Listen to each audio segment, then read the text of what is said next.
여러분 안녕하십니까? 김왕식입니다. 매년 교대에 출제되는 문제를 생각해 볼 것인데 그것은 바로 학급에 부진한 학생이 있을 때 어떻게 지도할 것인가 하는 것입니다. 진주교대에서는 저희는 매년 이 문제를 출제합니다 라고 공공연하게 이야기하고 있습니다. 이것보다 더 중요한 것이 있을까요? 라고 진주교대 교수는 말씀하시곤 합니다. 그런 것 같습니다. 한 학급에 지금 25명 정도 있는데 1등부터 25등까지 있다고 했을 때 어디에 초점을 맞춰야 하느냐라는 것입니다. 그래서 대부분의 선생님들은 중간층에 맞추고 때로는 약간 난도 있게 그리고 또 때로는 하위권 학생들에 맞게 쉽게 설명하곤 합니다. 그런데 그 때로는 이라고 하는 말이 애매합니다. 대부분 중간층에게 맞추죠. 그러면 상위권 학생들은 다 알고 있는 것이기 때문에 재미없어 합니다. 하위권 학생들은 그것도 힘들어하고 있는 거죠. 그러면 선생님들께서는 볼멘소리를 합니다. 그럼 내가 도대체 어떻게 해야 되느냐라고 하는 것입니다. 바로 그 어떻게 해야 되느냐라고 하는 부분을 해결하기를 바라는 것이죠. 그런데 제가 서울 오산학교에 있을 때 이것을 아주 뛰어나게 잘하는 선생님이 계셨습니다. 그래서 그 선생님께 여쭤봤습니다. 어떻게 하면 그렇게 상중 학생 모두 충족시킬 수 있습니까? 라고 했더니 다음과 같이 기띔해 주셨습니다. 저도 대부분의 선생님들처럼 중간층에 초점을 맞춥니다. 그리고 상황을 봤을 때 극상위권 학생들이 좀 지루해하고 관심 없는 것 같으면 이제 그때쯤 돼서 상위권 아이들에 걸맞은 문제를 내주면서 중위권과 하위권 학생들에게 지금 우리는 이 중간 단계에서 마지막 문제까지 가려면 이 정도의 문제를 해결해야 되는데 이것을 해결한 학생이 우리 학급에 있나 보자 라고 하면서 관심을 준다고 합니다.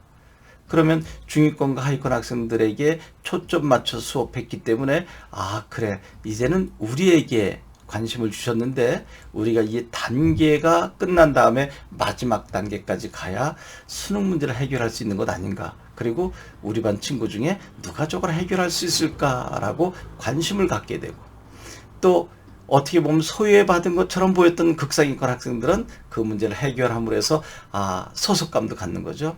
그리고 많은 학생들에게 역시 저 친구는 최고야 라고 하는 이야기를 자연스럽게 듣게 되고 여러분 상위권 학생들은 학급에서 단 하나를 얻어도 만족하거든요.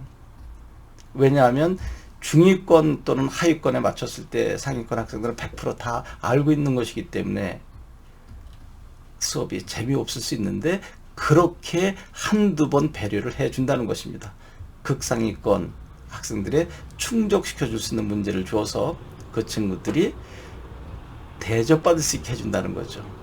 여기서 대접받을 수 있다라고 하는 말이 흥미로웠습니다. 그 다음에 그러면 하위권은 어떻게 합니까? 라고 제가 질문했더니 이제 중위권과 상위권은 충족이 됐으니 하위권 학생들에게 설명할 때는 우리 복습하는 차원에서 다시 한번 점검해보자 라고 이야기를 해서 상위권과 중위권 학생이 좀 기다려주는 배려? 여유?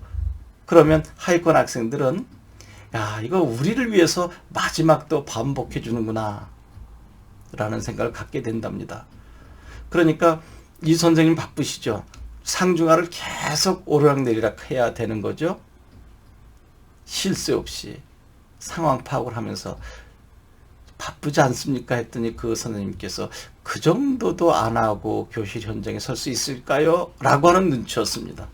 말씀은 하지 않으셨고 그냥 미소만 지어줬는데 제 생각에는 그래도 선생님이라면 수업 40-50분 동안 그 정도 노력을 해야 되지 않을까요? 그 정도의 관심과 사랑을 학생들에게 줘야 되지 않을까요? 라고 하는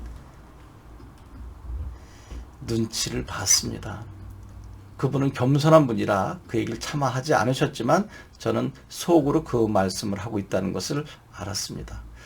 그래서 저도 어설프지만 쉽지 않지만 그렇게 하려고 노력을 했더니 안 했을 때보다 훨씬 반응이 좋았습니다.